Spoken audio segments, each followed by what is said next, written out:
Kita dah siap ke semua part yang diperlukan. Kalau tengok kat sini dia ada 5 part: link, pin, connector, arm and base.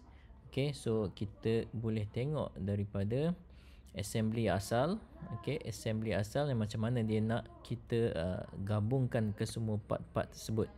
Kalau tengok kat sini, okay, untuk ini apa, connector kan. Okay, connector dia ada dua. Okey, ada dua. Okey, dua connector. Ini arm pun ada dua, pin pun ada dua. So, setiap connector ini kita boleh copykan dia, copy. Okey, jadikan dua. Lagi ini arm pun kita akan copy jadikan dua, duplicate Okey. Alright, dan pin ni pun kita akan copy jadikan dua part. Okey, ke semua part ni kita akan cantumkan di dalam Shaper 3D. Okey, masukkan ini ke dalam ini. Okey, alright, front. Okey, saya letak kat situ. Okey, dah masuk. Sama juga untuk yang sebelah sini, arm yang sebelah sini. Okey, sini akan masuk ke dalam ini. Okey, dah masuk. Okey, seterusnya kita akan masukkan ini.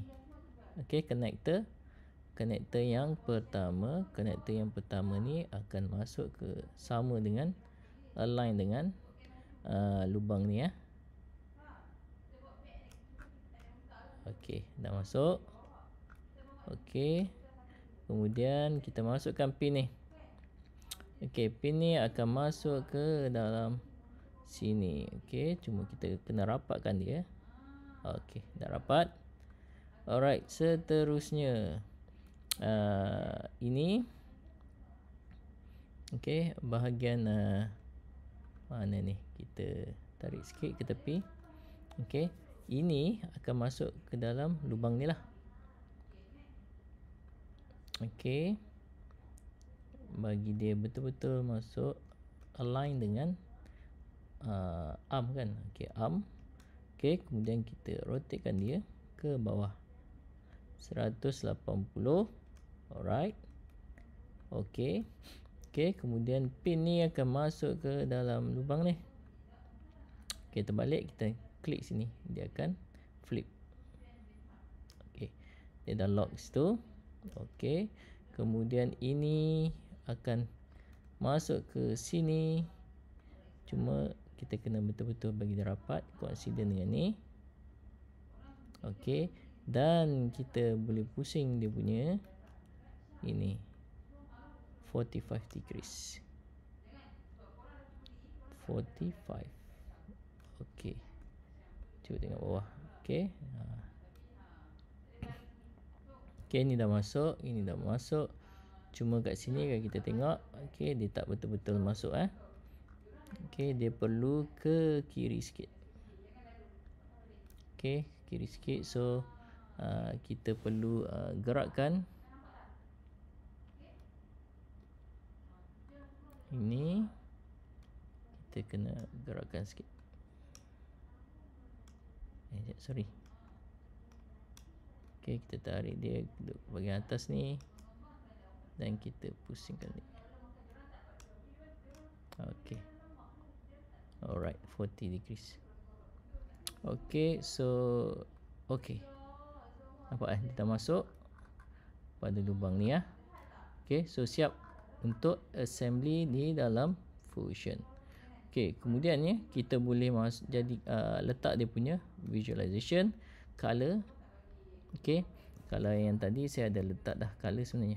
Okey, orange, merah, hitam, kuning dan hijau. Okey, so ini adalah orange. Okey, lepas tu ini dan ini. Okey, kita letak color merah. Okey, pin ini kali hitam, ini dan ini color kuning. Okey, dan ini kita letak color hijau. Hijau kita kurangkan sikit dia punya tone dia. Okey, so siap untuk rendering color. Okey, dan juga kita tukar ke visualization. Gambar ni lebih cantik untuk kita screenshot. Okey, screenshot. Okey, just klik sini screenshot. Okey, dan kita save. Test 2 render. Okey. Okey, ini adalah hasilnya selepas kita dah screenshot capture gambar yang dah kita letak dia punya color. Okey, rendering. Okey, itu saja untuk kali ini. Okey, kita jumpa dengan exercise seterusnya nanti. Terima kasih. Assalamualaikum.